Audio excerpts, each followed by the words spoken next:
Florida and Cuba, with their gambling operations, rising up there.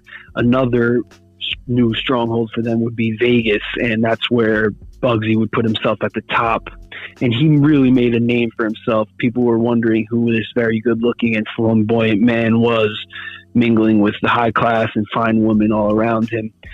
He took a mistress who would become famous on her own by the name of Virginia Hill. That's a story for another time.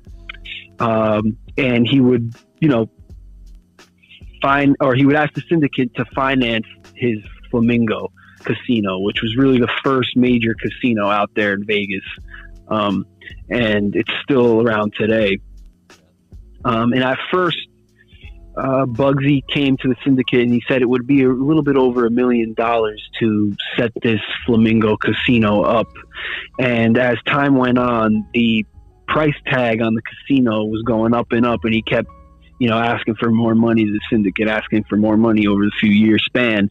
And they kind of got tired of this. They were, it was really bothering them. They were like, well, I thought you said it was going to be just over a few million, and now you're asking for more and more money. Like, what's going on? Stuff like that. And long story short, it turns out by the end of the deal, the Flamingo is it costs like multi-millions of dollars to build.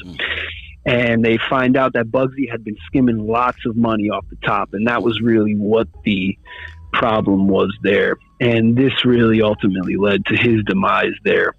And on June 20th, 1947, he would be assassinated at his lavish Beverly Hills home.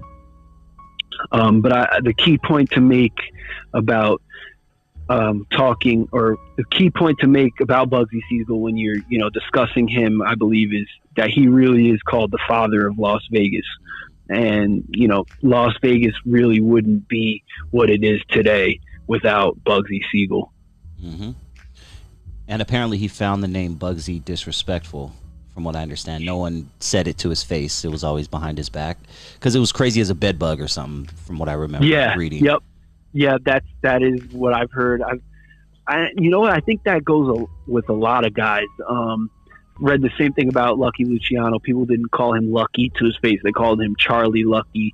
And I've read the same thing about a lot of other gangsters of that time, and it's interesting. They have these renowned nicknames today, but then people don't even, in the time, people didn't really even call them that. So that is an interesting point.